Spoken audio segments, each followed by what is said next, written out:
This is the beginning of Patrick Jones. From this time on, his life is going to be a constant conflict. Reality, necessity, and duty opposing desires, dreams, and distractions. These conflicts exist in every human being, and we must learn how to deal with them. 10 years later, he is still immature in thought and action.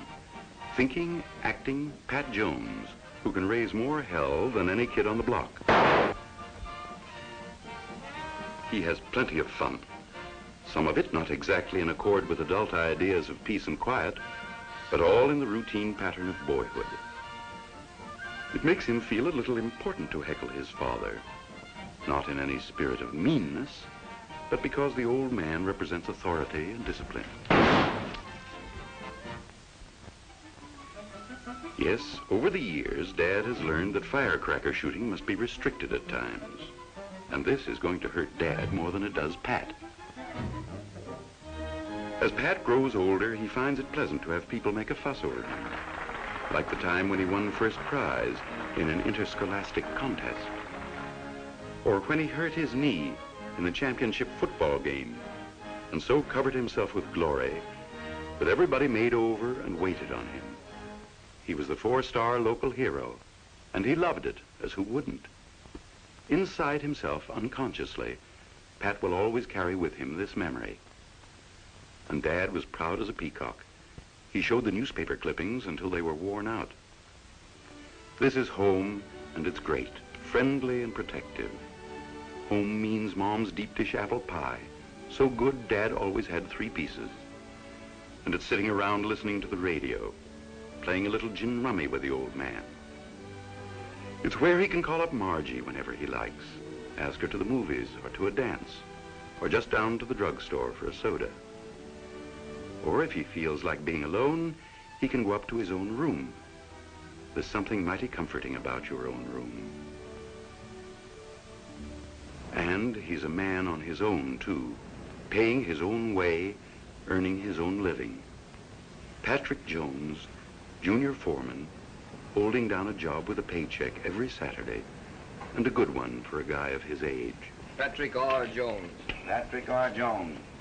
I see they're closing you out, Pat. Closing me out? I quit. Bill Goss. Bill Goss. Sorry you're leaving, Jones. I'm getting a better job. So long. And he could quit his job whenever he liked, for whatever reason he liked. Overnight, his home life is left behind, and he's one of millions of men, each one a Seaman Jones. That means that he isn't necessarily our Seaman Jones. This Seaman Jones may have graduated from one of the ritziest colleges in New England. Or he could be Seaman Rabinovitz, who never made it beyond the 6th grade of a public school. This one could have been one of the 7 Swenson kids from a farm. Or O'Brien, who never knew his folks and was raised in an orphanage. But whoever a man is, you can tell a lot about him by what's in his heart. Seaman Jones might be a little along in years, have a wife and kids. Then again, he could be just a kid himself and still looking him over, if you know what I mean. Or he could be the boy who's been going steady with the girl who's always been his and always will be. So let's take a look at the inside story of this Seaman Jones, who's gone from this to this. From Mom's deep dish apple pie to a mess line. From his own room to this. Noise, confusion, no privacy.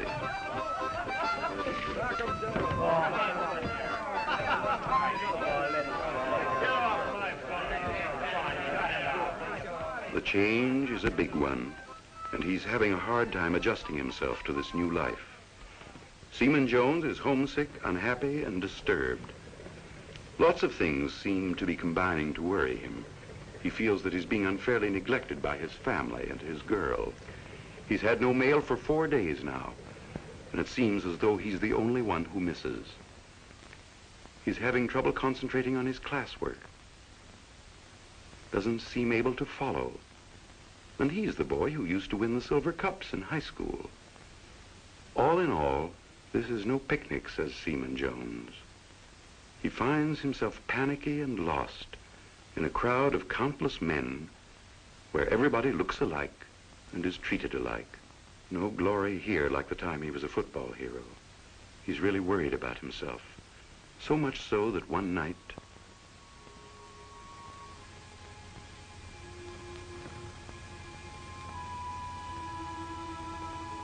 Mustn't forget my general orders.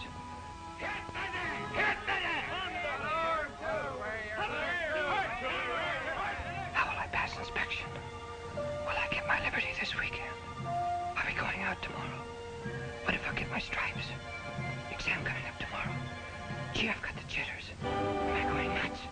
Exams, drill, inspections, exams, drill. My God! Maybe I'm going nuts. Maybe it'll drive me crazy.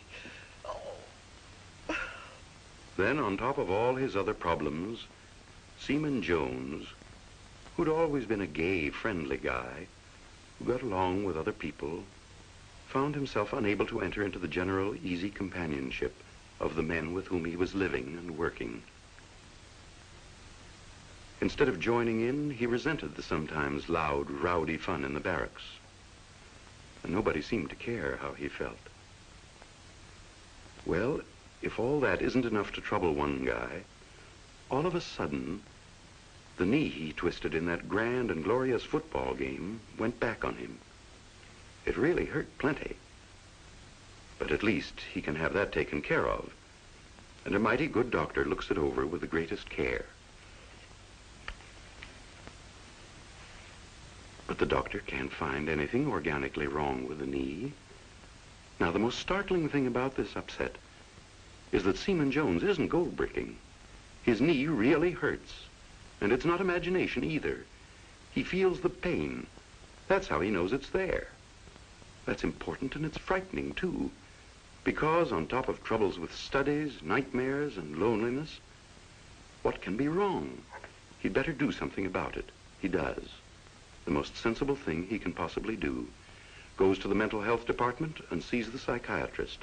For naturally, an emotional upset must be treated differently from an organic illness. Jones tells his story, and the doctor is neither surprised nor alarmed, for this isn't a new story to him, amazing as it is to Jones. And he knows the answer, an answer that Jones can understand because there aren't a lot of strange, highfalutin terms.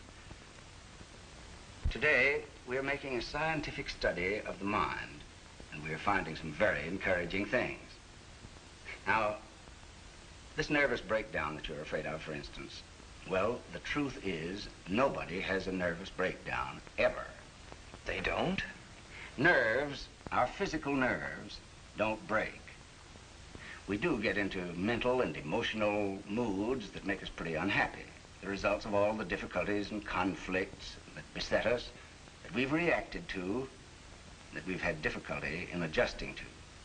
Now, your symptoms suggest that you're in such a mood of anxiousness. Even your physical symptoms, like the aching knee you told me about, can have an emotional cause. I'll explain that in a moment. Anxiousness is quite a common mood. It makes a person focus his attention much more closely on himself. Perhaps he notices his heart beating or his muscles tensing. Yes. People often think in this mood of anxiousness that it's leading to a mental illness. Actually, it almost never does. Perhaps I can help you if I give you an idea of how your mind works. You see, Jones, emotions actually can cause real physical pain. The conscious mind is a pleasant, sunny place where normal thoughts have free rein.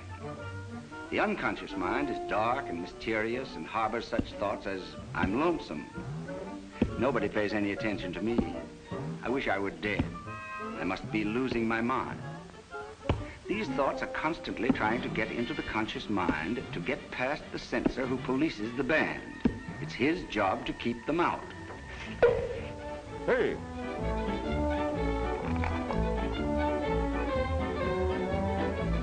Here's a little thought that keeps popping up. I'm lonesome. I wished I was dead. Huh? What did you say? I said I wished I was dead.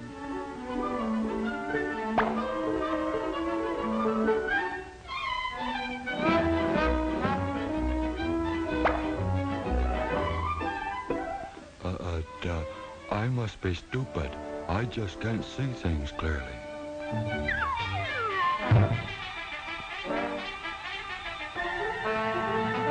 Outside, bums. No, but the thing was, you get no land for me,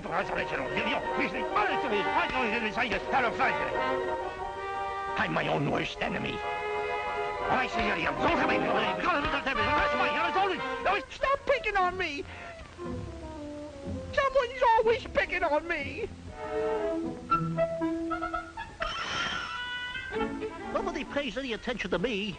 They're blind to real talent. Watch this.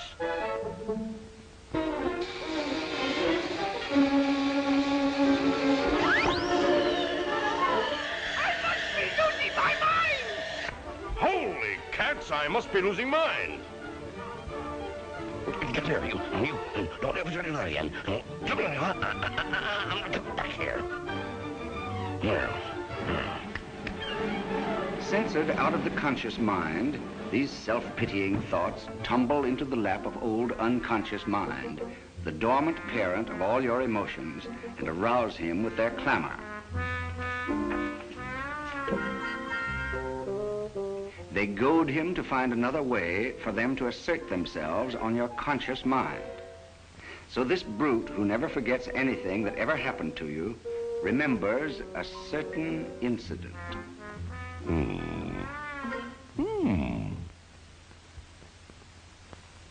Which got you a nice lot of sympathetic attention in the past. An incident which your conscious mind may have completely forgotten, but your unconscious remembers. And now he knows just what to do. I've got it, boys. Into the car with you. Come on, fellas, let's go. This is gonna be fun.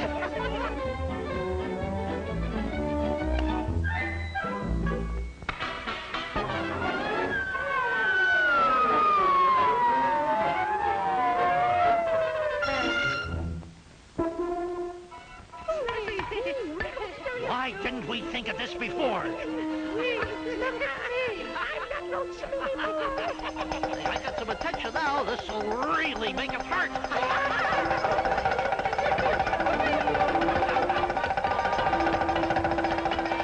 And that's why your knee hurt, even though there's nothing physically wrong with it. Well, I'm sure glad to hear that. A lot of boys feel about the way you do. There was another seaman in here a few days ago named Scott, a big, strapping lad who, during his civilian days, never had anything wrong with him.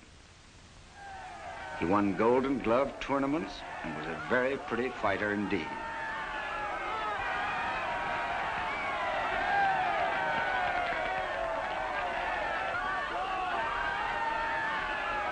But then he landed in the Coast Guard and found himself no more important than any other seaman. He found himself being ordered around by a petty officer half his size, being told what to do and how to do it.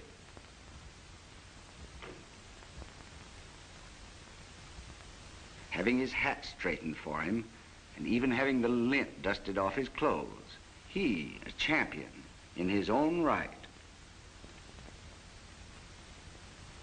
And even in the classroom, he found himself thrown for a loss by simple navigation. He just couldn't turn out an adequate notebook. So, one day, he turned up at sick bay with a bad stomach ache.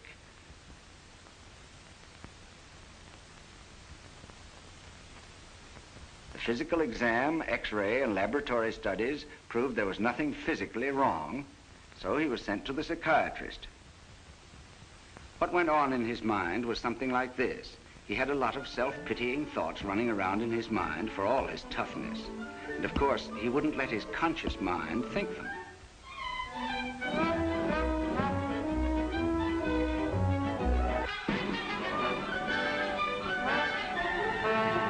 The censor chases them into his unconscious mind, and old man unconscious decides that what Seaman Scott needs is a darn good, foolproof excuse for not doing so well right now. And he takes care of that in his own way.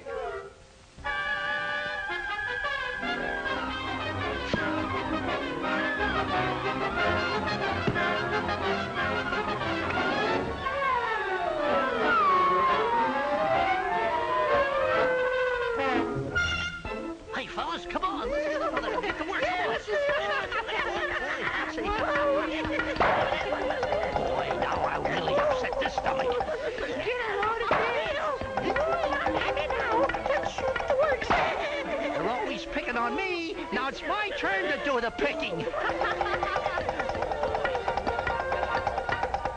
Everybody has emotional disturbances, and nobody is really strong enough to control his emotions absolutely.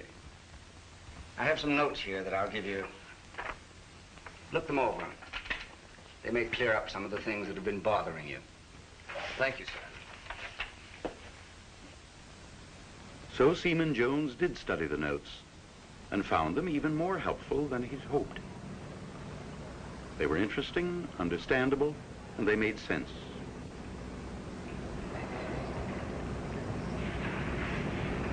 Get the professor, would you? Some notes the doctor gave me. How to go nuts in 3 easy lessons or something. Hey, you ought to give it to some of my petty officers. I got a guy over me that's a real Frankenstein. You know, it worries me. Oh, yeah? It says right here that maybe you're blaming your petty officer because you've got a sneaking feeling that you can't keep up with the rest of the fellas. You mean it's me that's nuts? Everybody does funny things. Listen to this. Inside of us, there is always a battle going on between what we want to do and what we've got to do. Yeah, that's the way I feel, all right. Somehow, whenever I get a dirty job to do, no matter what kind, maybe like swabbing down a deck, I can't seem to think straight. All of a sudden, I ain't Seaman Kelly no more. I'm somebody else. I look at all that deck that's got to be swabbed and all.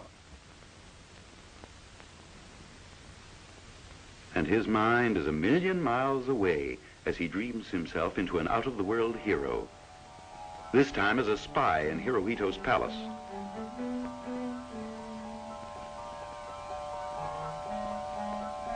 A sort of seagoing Dick Tracy, eh, Kelly?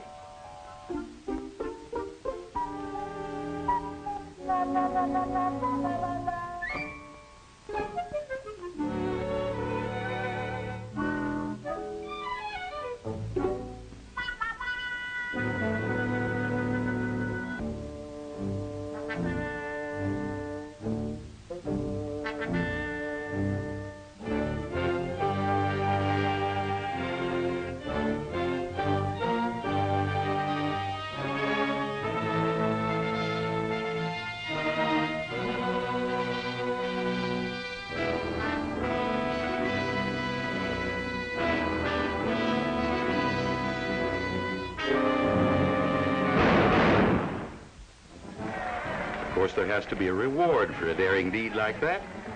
And it's a real double-barreled homecoming for, yep, Admiral Kelly, right down Fifth Avenue.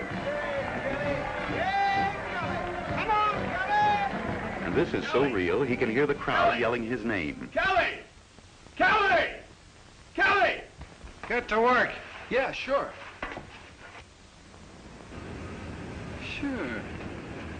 Sure, that's why I can't stand that petty officer. Well, is it because he's a bad egg or just because he had to pull you back to reality? Now, don't get me in no arguments, son. Well, all right, maybe it was. Come on, give out with more of our problems, Mr. Anthony. Well, maybe some of you guys don't like these man-to-man combat drills. I always did hate him. Well, look, you don't have to be no sawbones to figure that one out. You got an inferiority dingus. Yeah, it's like what they call inferiority complication. It says here, when you have a feeling of inadequacy, when you feel you can't keep up with the competition, you may begin to blame the task you're having trouble with, instead of realizing it is your own weakness that is troubling you. Well, does it tell me how I can get cured? Well, sure. You've got to know something about it. Now, everyone has inferiority. It's not that that's bad. Inferiority helps us a lot of times because we try to improve ourselves. Now, if we do something that turns out good, that helps us. But there's always inferiority in all people. Yeah, but that's just horse sense. The doc says, mental health is just applying common sense to your emotional problems. Sure. Only book's got to put it in fancy words so the guy who wrote it can get $3 a copy for it. Hey, get this. It is hard to recognize jealousy in oneself. For example, most of us secretly wish we could be all-American athletes. Because we can't, we like to say, athletes are dumbbells, all brawn and no brains. And that, my fellow scientists, is what is known as the sour grapes complex. That's maybe why we say most beautiful girls are dumb. You think that's bad? No, but if we know what it is, we can use it to help us to get ahead. Say, where did you get that fortune-telling bunch of notes, anyway? The doc gave it to me. A couple of weeks ago, I started to get... Well, I thought my nerves would snap. But it seems they can't snap. Your nervous system is just like anything else. It gets tired and upset. But a good night's sleep or a little play and relaxation, and it's okay again. Nerves don't break. It's our feelings that get the best of us. Say, no kidding. You know what I'm afraid of? What, work? No. I'm afraid of being a coward. Gee, me too. No, sometimes I can't think of anything else. I know you think I'm a dope or something, but sometimes I go into chapel and I sit there and I start sweating. And I say, keep me from being a coward. Oh, God, what am I going to do if I get into action somewhere? And I get so scared, I turn traitor.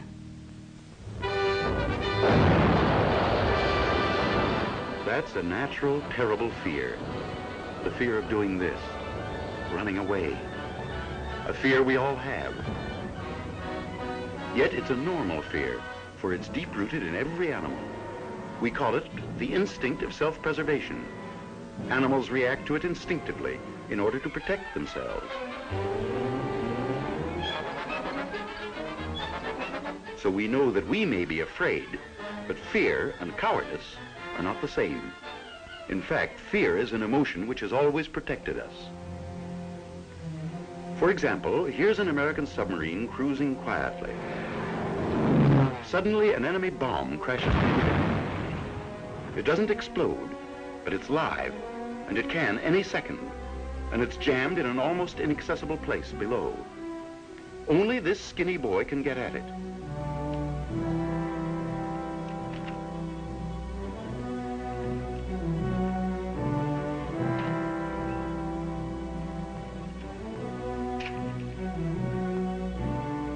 He must remove the detonator, even though he doesn't know how. He's scared blue. He can be guided only by instructions from a loudspeaker. But here's a great thing about fear. Sometimes, in this case for instance, it can actually help, for it causes an instantaneous change to occur in our bodies so that every muscle and organ goes into high gear to help us through the emergency, as it's helping this seaman, while he's literally got the sub and the lives of the crew in his hands. Stimulated by fear, the heart pumps faster to carry more blood through the arteries. The glands step up their secretions of vitalizing fluids into the system. And he's doing what he has to do, as frightened as you will ever be. Fear is acting helpfully to heighten all responses. Waste materials which might slow us down are quickly thrown off, and there comes an amazing intensity of concentration to carry us through emergencies. You can see the terror in this man's face, but by stepping up his physical reactions to help him through the most dangerous crisis of his life, fear has become his ally instead of his enemy. Aided by fear, he's done it. Now, Seaman Jones and the rest of his mates who are troubled understand more fully some of the sources and causes of their worries. And as a result, Jones is no longer lonely and out of things. He's one of the guys. He's learned what his mistakes were and corrected some of them. He's adjusted to his new environment, and he's doing all right. The same is true of Seaman Scott. He's all straightened out now and is doing a swell job. He even thinks of those bugaboo petty officers as good guys now. And this one's a swell ping-pong player, too. Scott has finally found the right outlets for his energy and ambition. And Kelly, the dreamer, he's not dreaming now. He's having a good time, and he's studying hard, for he's learned that it's only through our own efforts that we achieve real satisfaction. Yes, all people must learn to live and work in harmony, must assume new responsibilities, and take pride in their duties. That's what is now reflected in these men's faces as they get combat orders. Anderson looks confident. Kelly's alert and ready. Scott is a cool, steady warrior. And Seaman Jones is going after new recognition. So then, we see how troubles fade as we learn even a little about our minds, and thereby protect ourselves against some of the unconscious trends to which we are subject. Sound mental health is our nation's greatest asset, and this we must maintain. With it, let us have pride. Pride in our core and in our service. And we must have faith and hope in our cause, our way of life, and for a better world tomorrow.